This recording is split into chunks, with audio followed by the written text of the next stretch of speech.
In a quiet field in Brittany, a 300-ton granite giant lies shattered in the grass, its purpose lost to the Neolithic past.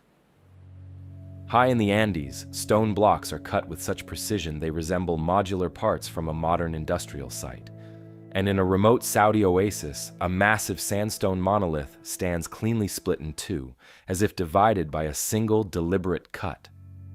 Across the world, there are archaeological discoveries that do more than impress. They confuse.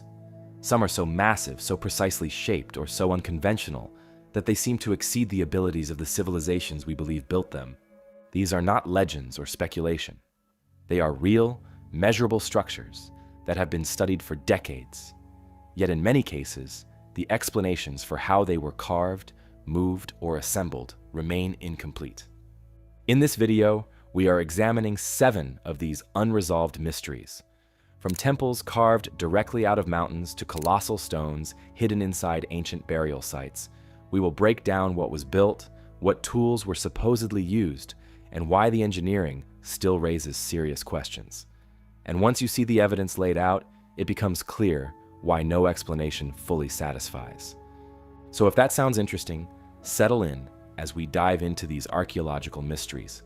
And if you enjoy deep dives into ancient history and unresolved mysteries, make sure to subscribe.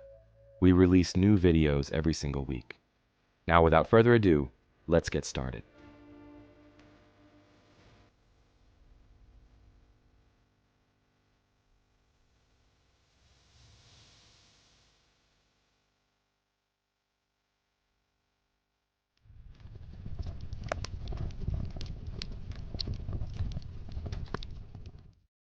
Our exploration begins on the windswept coast of Brittany, France, at a site that predates the pyramids of Giza and even the final phase of Stonehenge.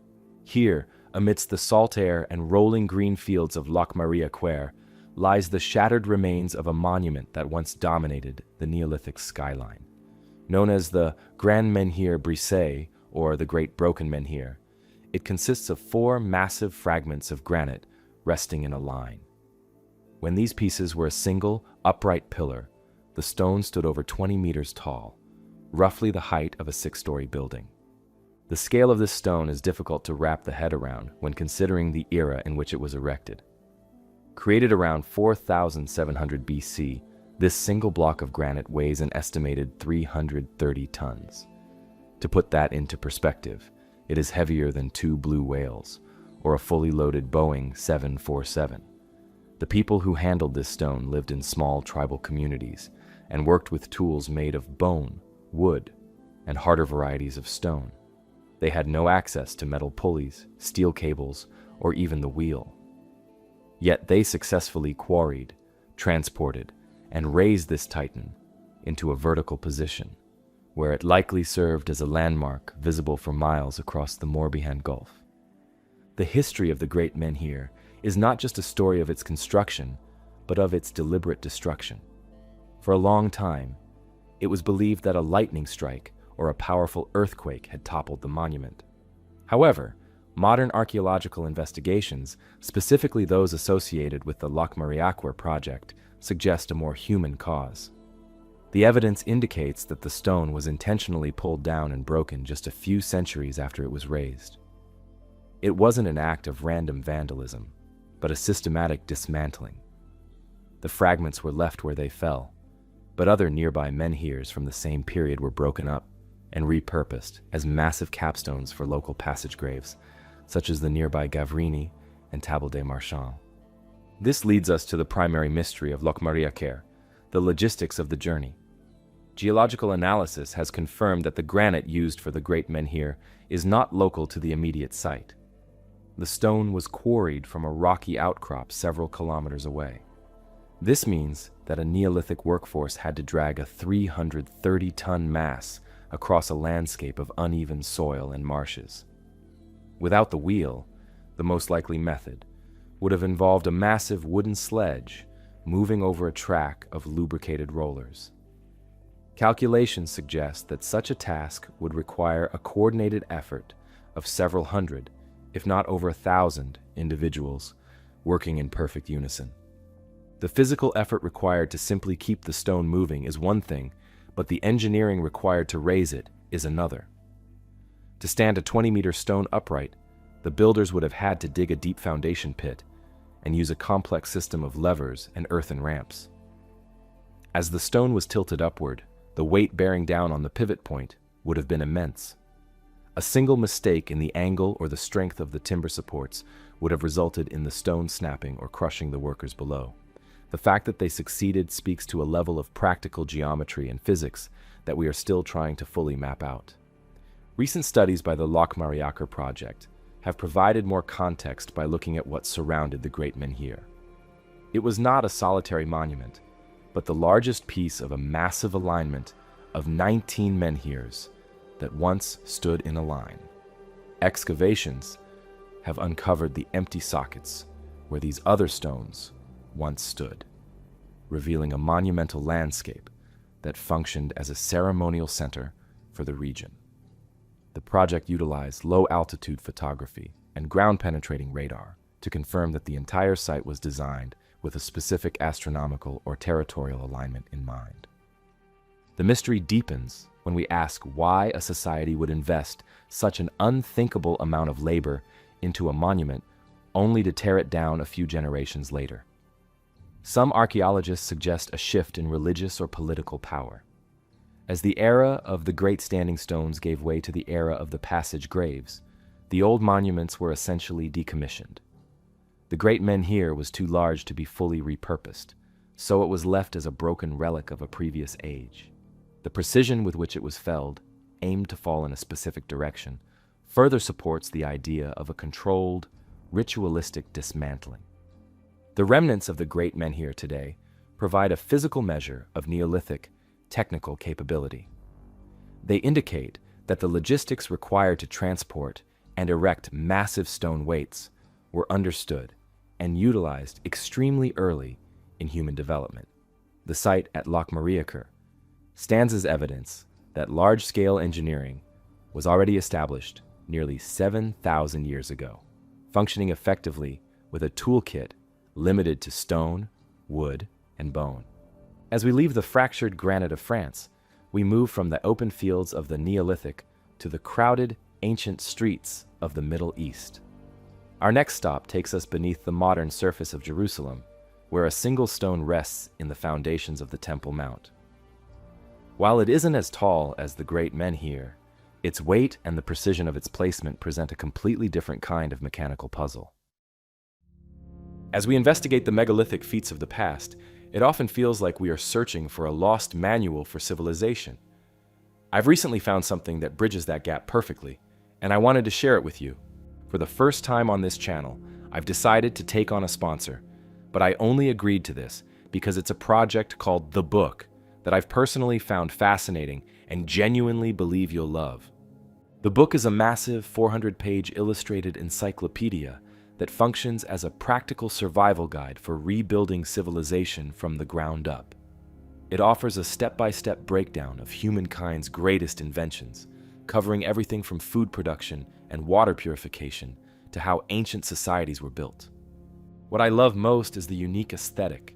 The illustrations blend engineering drawings with a medieval art style that feels like it belongs in the ancient world we discuss every week. This was a massive 2023 bestseller that raised over $2.3 million on Kickstarter, and the quality is incredible, from the premium matte paper to the heavy hardcover. So whether you're a collector of rare history or looking for a gift for a curious friend, I think this is a brilliant piece of work. So if that sounds interesting, make sure to click the link in the description to grab your copy and use code UnchartedMysteries10 for 10% off at checkout. Now, back to the video.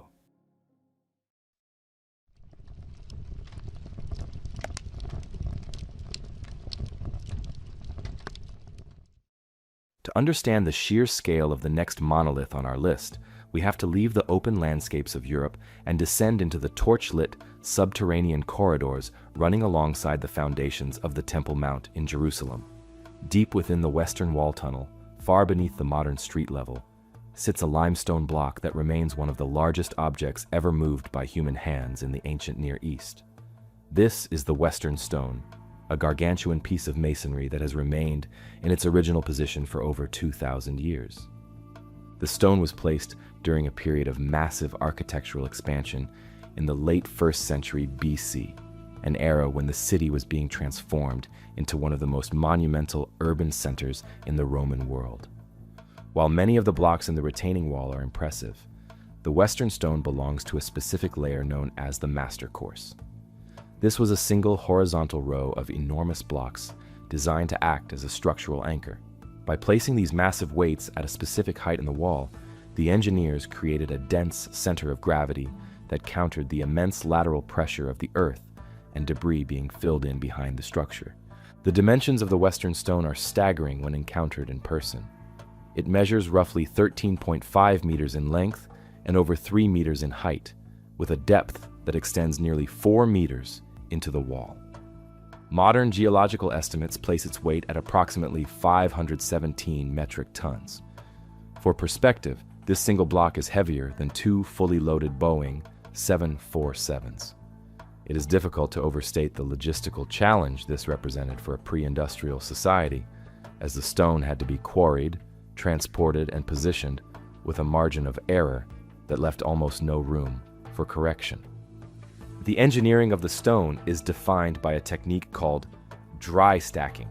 No mortar, cement, or adhesive of any kind was used to bind the western stone to its neighbors. Instead, the builders relied on a combination of sheer weight and a specialized carving style known as the Herodian header. Each block in this course features a finely drafted recessed border that frames a slightly protruding, flat central face.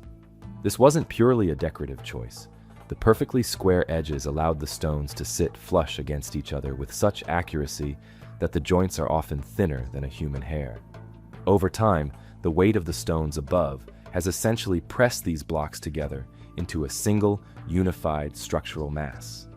Moving a 500-ton mass through the steep and narrow terrain of ancient Jerusalem required a level of physics that researchers are still trying to map.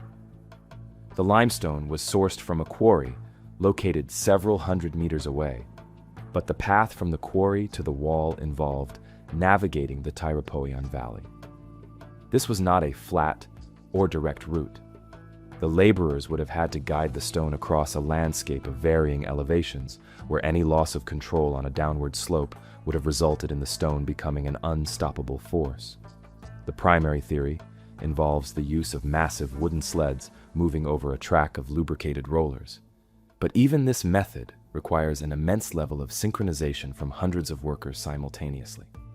Within the confines of the valley, traditional methods like massive earthen ramps are the most likely explanation for how the stone reached its final height. By building a gradual incline made of packed soil, workers could essentially slide the stone into its slot in the master course. However, once the stone reached the wall, the final set was the most delicate part of the operation. To lower a 500-ton block into a precision-cut foundation with millimeter accuracy suggests the use of sophisticated sandbox lowering techniques. By resting the stone on a bed of sand and slowly draining the sand through small holes, the engineers could have lowered the monolith into place with extreme control, ensuring the joints remained tight. Ancient writers such as Flavius Josephus recorded that thousands of skilled laborers and priests were employed specifically for their masonry skills during this project. Josephus described the foundation stones as being so massive that they appeared to be part of the natural bedrock itself, rather than something placed by man. This perception was intentional. The goal was to create a structure that looked and functioned as a permanent fixture of the earth.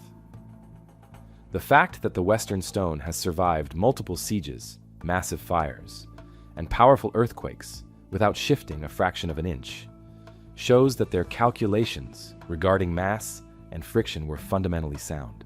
The choice of limestone for this project was also a strategic one. While harder stones like granite might have been more durable in a different environment, the local limestone was easier to carve precisely while still being strong enough to support the millions of tons of pressure from the structures above. As the stone aged, it underwent a process of natural hardening, making the wall even more resilient over the centuries. The precision required to maintain the level of the master course across the entire length of the wall is one of the most significant engineering feats of the Roman era, as any slight tilt at the base would have resulted in a catastrophic lean at the top of the wall. As we look at the sheer density of the Western Wall foundation today, we are seeing the results of a culture that prioritized technical permanence above all else. The Western stone was a necessary solution to a massive geographical problem: how to hold back a mountain of earth while building a platform that could support the weight of thousands of people. It remains exactly where it was placed 2,000 years ago, held in its slot by the same physics that the original builders used to get it there. While the engineers in Jerusalem used massive weights to build a wall upward, our next stop takes us to a culture that took the opposite approach.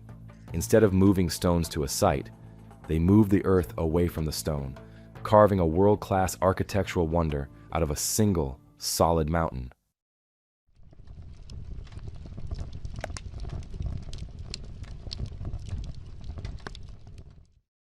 For this mystery, we travel east to the Aurangabad district of Maharashtra, India. Here, the landscape is defined by the Sahyadri Hills, a range of ancient volcanic mountains composed of solid basalt. While many civilizations throughout history have used stone as a medium for construction, the creators of the Ellora caves approached the mountain with a different philosophy. Instead of gathering materials to assemble a structure, they looked at a basalt cliffside and decided to remove everything that was not a temple. The result is the Kailasa temple, the largest monolithic structure in the world, carved from a single, continuous piece of rock. The project was commissioned in the 8th century by King Krishna, the first of the Rashtrakuta dynasty.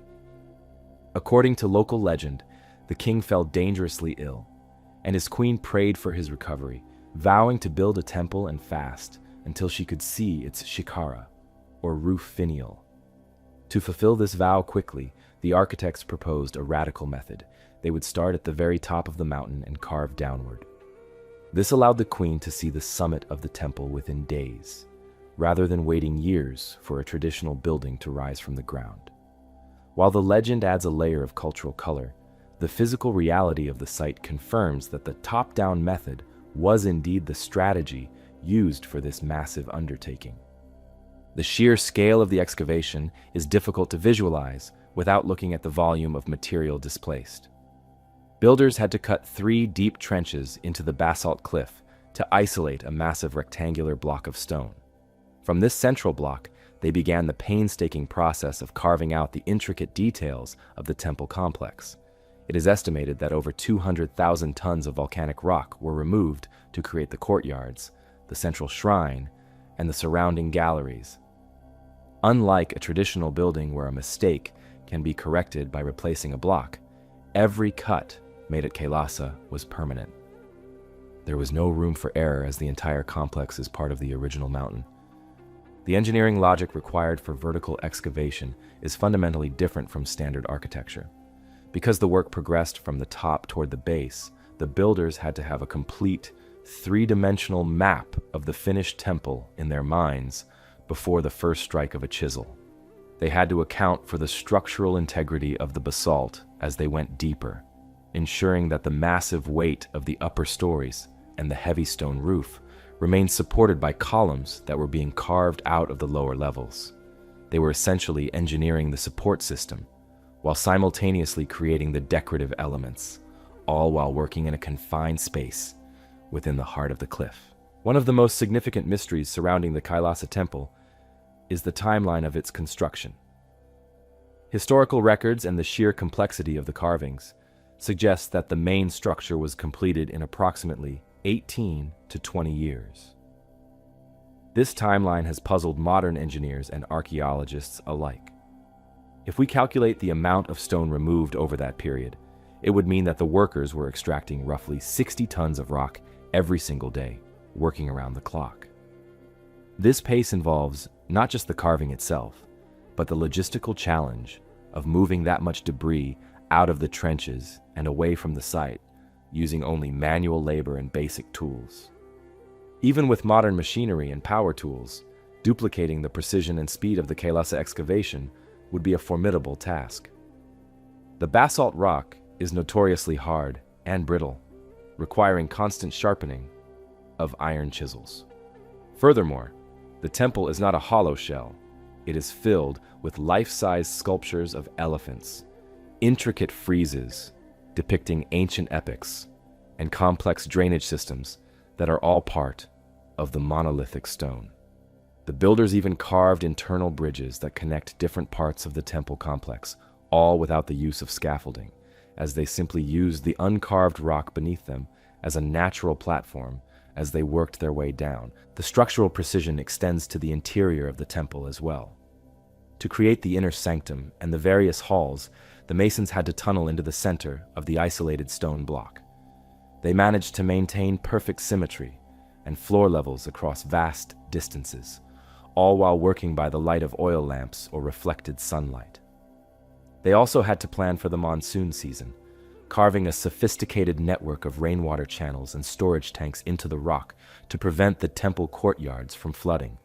These systems still function today, 1,000 years after they were first conceived. As you move through the lower levels of the complex, the scale of the labor becomes even more apparent. The base of the temple is surrounded by a series of colossal elephants and lions, each one carved directly from the floor of the excavation. These figures appear to be holding up the entire weight of the temple, a visual representation of the strength required to maintain such a structure. The fact that these sculptures have survived centuries of exposure to the elements without significant structural failure speaks to the builder's deep understanding of the natural grain and strength of the basalt. The logistical mystery is further deepened by the lack of waste material in the immediate vicinity. When you remove 200,000 tons of rock, it creates a massive geographical footprint. Yet, there are no significant mounds of basalt chips or rubble found nearby. This has led to various theories about how the debris was repurposed or moved. Some researchers suggest the waste was used to build roads or foundations for other structures in the region, but the sheer volume would have required a transportation network as efficient as the carving process itself. The Kailasa Temple stands as a unique example of what can be achieved when a civilization chooses to work with the landscape rather than against it. It is a monument that blurs the line between architecture and sculpture. Every pillar, every staircase, and every ornate ceiling was once part of the same mountain peak. The builders didn't just construct a temple, they revealed it by stripping away the exterior layers of the cliffside. While the masons at Ellora were focused on excavating inward and downward to find their monument, our next stop takes us to a different part of Asia, where the relationship between stone and the earth takes on a more enigmatic form. In Japan, we find massive stone structures that were not carved out of mountains, but were instead placed within carefully engineered burial mounds, some of which are shaped in ways that are only fully visible from the sky.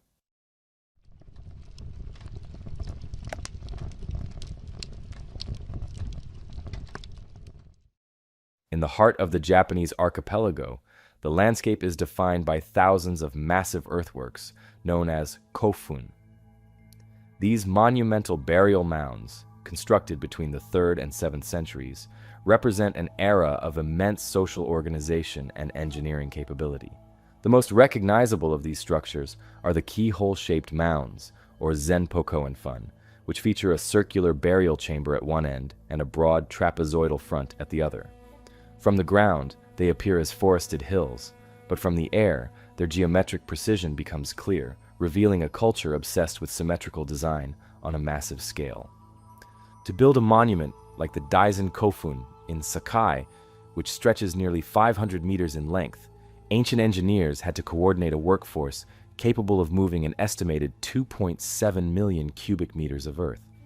This was a systematic process where soil was excavated from the surrounding plains and stacked in alternating layers of clay and gravel to ensure the structure remained stable against the region's heavy seasonal rains.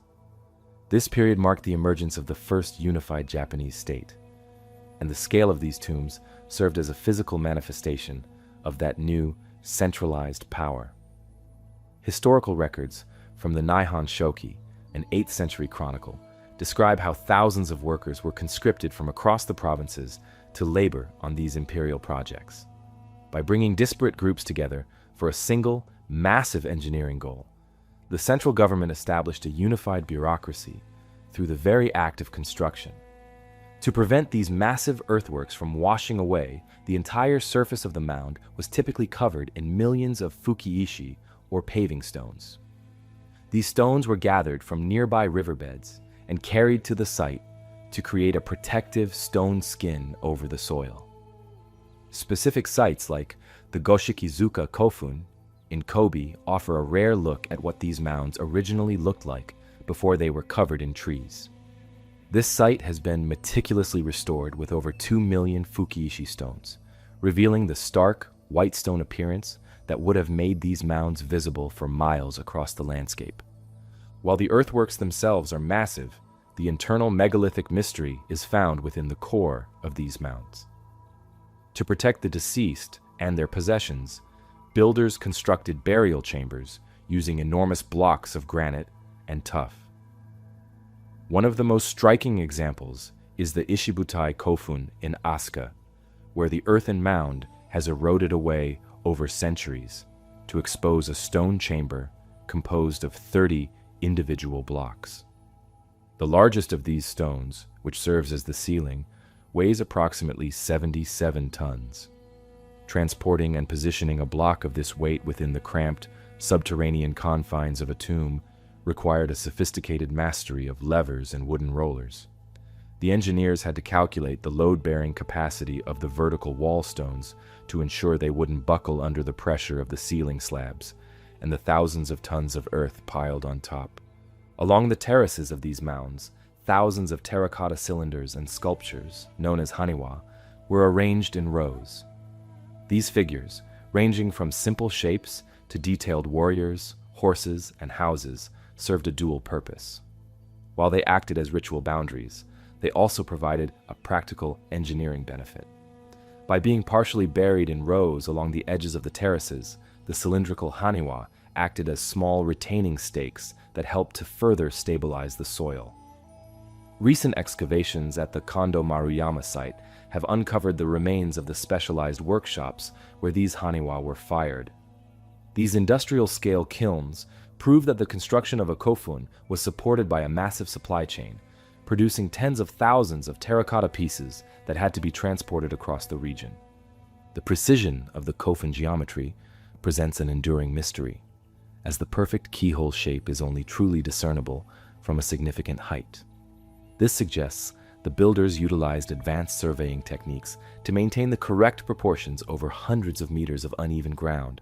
Furthermore, the management of water was a constant concern. Most large kofun are encircled by expansive moats that required an intricate network of rock-cut channels and sluice gates. These systems were designed to keep the water level constant, preventing the moats from overflowing during the rainy season or drying out and compromising the weight distribution of the mound's base. Recent archaeology has significantly changed our understanding of how these sites were integrated into the ancient landscape.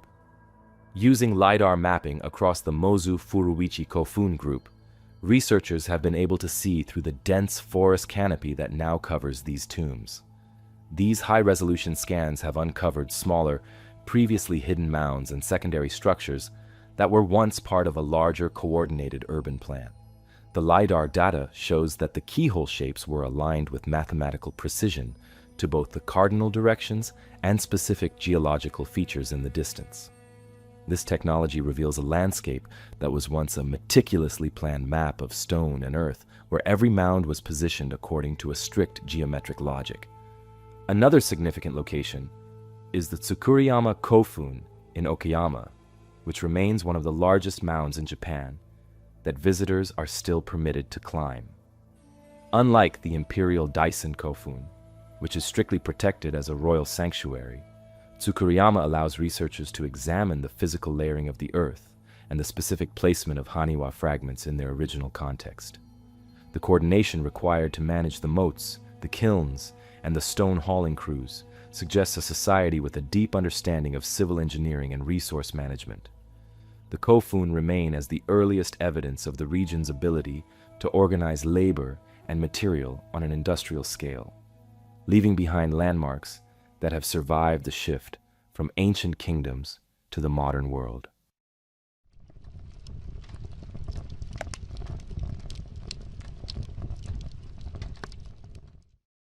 Leaving the island nation of Japan behind, we cross the sea to the Korean peninsula, a region that holds one of the most concentrated collections of megaliths on the planet. While many are familiar with the stone circles of Europe or the pyramids of Egypt, few realize that South Korea is home to over 40% of all the world's dolmens. In the regions of Gochang, Hwasun, and Gangwon, thousands of these stone monuments dominate the landscape. A dolmen, in its most basic form, is a prehistoric stone table, a massive capstone balanced atop smaller upright support stones. However, the sheer density and scale of these structures in Korea present a mystery of social organization that is still being unraveled. These monuments were constructed primarily during the Bronze Age, roughly between 1000 and 300 BC. In Gochang alone, archaeologists have documented over 400 dolmens spread across a relatively small area. The sizes of these capstones vary significantly, but some are truly gargantuan. The largest among them is estimated to weigh over 200 tons. To put that in perspective, a tribal society living nearly 3,000 years ago managed to quarry, transport, and elevate a stone equivalent to the weight of a dozen school buses, all to mark a single burial site. According to UNESCO World Heritage Studies, these structures generally fall into two distinct architectural categories: the northern style and the southern style. The northern style dolmens, often found in Gangwon, are the classic table structures. They consist of large, flat capstones resting on tall vertical slabs, creating an above-ground stone chamber that looks like a primitive house. The southern style dolmens, frequently seen in Gochang and Hwasun, take a different approach. These often feature a much thicker, heavier capstone that rests on low, stubby support stones, or sometimes directly on top of a stone-lined burial pit, hidden beneath the earth. The engineering process for these monuments required a methodical approach to managing gravity. To place a 200-ton capstone on top of support pillars, Bronze Age laborers likely utilized a combination of earthen ramps and wooden rollers. Once the upright support stones were firmly set into a foundation trench, workers would build a massive slope of tightly packed soil leading up to the top of the pillars. The capstone would then be dragged up this ramp using thick ropes made of vines or hemp. Once the stone was positioned, the soil ramp was removed, leaving the massive capstone seemingly suspended in the air. What makes the Korean dolmen fields unique is the evidence of a quarry-to-monument pipeline. In the hills surrounding the Gochang sites, researchers have found the actual quarry beds where these stones were extracted. The process involved identifying natural fissures in the rock and using wooden wedges soaked in water to expand the cracks until a slab broke free. Because the quarries are located at a higher elevation than the burial sites, the builders had to navigate these massive weights down steep hillsides. This required an incredible degree of coordination to prevent the stone from sliding out of control, a task that would have demanded the participation of nearly every able-bodied person in the local community. The sheer number of these sites suggests that dolmen construction was not a rare event, reserved only for high kings, but a widespread cultural practice. In Hwasun, the dolmens are found along a 10-kilometer stretch of valley, interspersed with the very stone workshops where they were shaped. This suggests that the landscape was essentially a massive construction zone for centuries. Archaeologists have found that different dolmens contain different grave goods, ranging from polished stone daggers to bronze mirrors and greenstone ornaments. This indicates that while the monuments were communal efforts, they served to distinguish the status of individuals within a complex social hierarchy. The mystery of the Korean dolmens lies in the coordination required for such a high volume of work. During the Bronze Age, Korea was not a unified empire, but a collection of decentralized tribal chiefdoms. Moving a 200-ton stone is not something a single family can achieve. It requires a workforce of hundreds. The fact that thousands of these stones were moved across the peninsula suggests that these supposedly simple tribes had developed a highly sophisticated system of inter-village cooperation and food surplus management to support laborers who weren't out in the fields.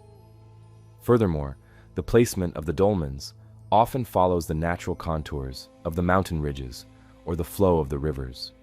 This indicates a deep understanding of surveying and site selection. In Gangwa, the Bougainville dolmen stands in an open plain, its massive northern-style frame visible from a great distance. Its placement seems designed to claim the territory, serving as a permanent marker of a group's ancestral roots in that specific valley. The logistics of balancing such a large slab on relatively narrow support stones also shows an understanding of weight distribution. If the pillars were not perfectly level, the capstone would eventually slide or crush the chamber beneath it. As we look at the thousands of stone tables scattered across the Korean hills, we see the results of a society that spent generations perfecting the art of moving the earth. The dolmens are a physical record of a period when human communities began to organize on a scale that moved beyond simple survival. They were building for the future, creating markers that have survived the transition into the modern age with their structural integrity largely intact. Our journey through the world of monoliths now takes us from the communal burial fields of Korea to a much harsher, more isolated environment. We travel to the Arabian Peninsula, where we find a single, massive stone that has been shaped not by an entire society, but perhaps by a single, inexplicable event. Here, the mystery isn't about how many stones were moved, but about how one stone was perfectly divided.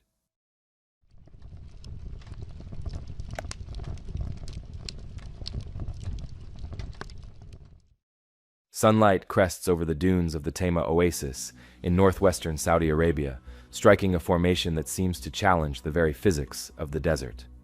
Emerging from the sand is a massive sandstone boulder, 6 meters high and 9 meters wide, standing as a singular landmark in an otherwise desolate expanse. From a distance, it appears to be a typical desert outcrop, but as you approach, a staggering feature comes into view. The rock is divided into two distinct halves by a vertical gap so straight and so clean that it looks like the result of a modern precision tool. This is the Al-Nazla monolith, an anomaly that has become one of the most photographed and debated geological features in the world. The first thing that strikes any observer is the sheer uniformity of the split. The gap is only a few centimeters wide, and it maintains a near-perfect verticality from the top of the stone down to the very base. There is no shattering, no jagged edges, and no sign of the blunt force trauma one might expect from a natural rockfall. Instead, the two faces of the split are flat and smooth. Even more perplexing is how the two halves remain standing. Each massive section of the rock is balanced on a tiny, narrowed pedestal of stone, giving the impression that the monolith is hovering just inches above the desert floor. While the split often dominates the conversation, the surface of the rock holds a historical record that dates back millennia. On the face of the right-hand block, there are several well-preserved petroglyphs, including an elegantly carved horse and a human figure. These carvings are estimated to be around 4,000 years old, indicating that the oasis was a significant site for ancient nomadic tribes and early settlers. The presence of this art confirms that the monolith has looked much like it does today for thousands of years, serving as a canvas for the people who once navigated the trade routes of the Arabian Peninsula. When scientists look at Al-Nazla, the primary explanation for the split involves a process known as frost weathering. In this scenario, a small amount of water finds its way into a pre-existing microfracture in the sandstone. When the desert temperature drops at night, that water freezes and expands, exerting immense pressure on the surrounding rock. Over countless cycles of freezing and thawing, the crack gradually widens and deepens. Eventually, the structural tension reaches a breaking point, and the rock splits along a natural plane of weakness. Because sandstone is a sedimentary rock with distinct layers, it is physically capable of shearing in a very straight line if the internal pressure is applied evenly. Wind erosion also plays a significant role in the monolith's current appearance. The desert floor is a high-energy environment where wind-blown sand acts like a natural sandpaper. This process, called saltation, is most intense near the ground, where the heaviest sand grains are bounced along by the wind. Over thousands of years, this abrasive force has eaten away at the base of the monolith, carving out the narrow pedestals that support the much larger mass above. This creates the mushroom rock effect seen in many other parts of the world, though rarely with the added complexity of a perfectly bisected top. Despite these geological explanations, some researchers and observers suggest a more human-centered theory. They point to the extreme precision of the cut and wonder if ancient masons might have utilized primitive stone saws or even copper wires coated in abrasive sand to finish what nature started. In this view, a natural crack may have already existed, and ancient inhabitants, viewing the stone as a sacred or significant marker, refined the split to enhance its visual impact. While we have evidence of ancient Egyptian and Mesopotamian cultures using abrasive cutting techniques for smaller stones, applying such a method to a boulder of this size in the middle of a desert would represent a massive investment of labor. The mystery is compounded by the lack of tectonic activity in the immediate region that would typically be responsible for such a clean fault line. Usually, when a rock splits due to ground movement, there is some degree of lateral shift, where one side moves slightly forward or backward compared to the other. At Al-Nazla, however, the two halves are perfectly aligned. If you were to push the two pieces back together, the grain of the sandstone and the edges of the petroglyphs would match up with almost no displacement.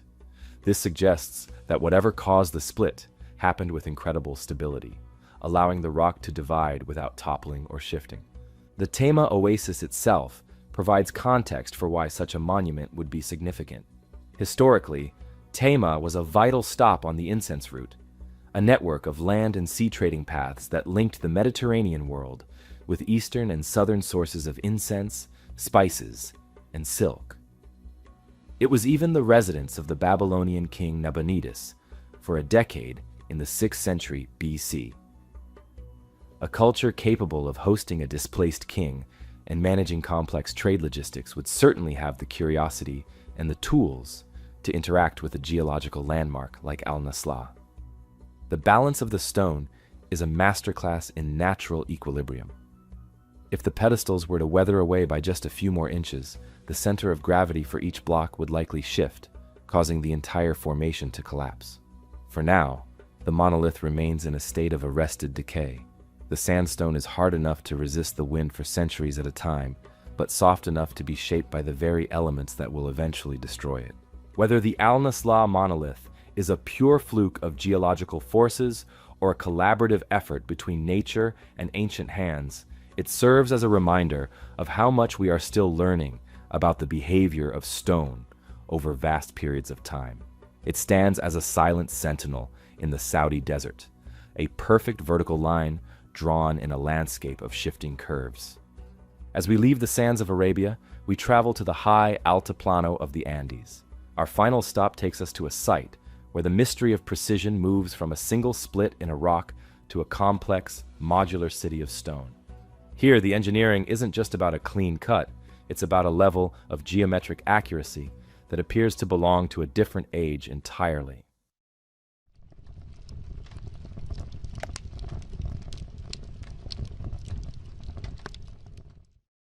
High on the Bolivian altiplano, where the air is thin and the horizon is dominated by the stark peaks of the Andes, lies a field of scattered stone that looks like a shattered puzzle of the gods. At over 12,000 feet above sea level, the ruins of Pumapunku sit within the larger Tiwanaku complex, presenting a landscape of gray andesite and red sandstone. Unlike the rounded organic megaliths of Europe or the massive singular blocks of Egypt, Pumapunku is defined by sharp lines, right angles, and a level of geometric complexity that suggests a modular industrial approach to construction. Thousands of years ago, this was a massive platform and temple complex, but today it is a graveyard of scattered blocks that continue to challenge our understanding of ancient South American engineering. The most striking feature of the site is the collection of H-blocks. These are large andesite stones, carved into a shape that resembles the letter H featuring uniform indentations and internal grooves. What is particularly notable is the consistency between these stones. Many of them appear to be near-perfect duplicates of one another, suggesting that the builders were working from a standardized template.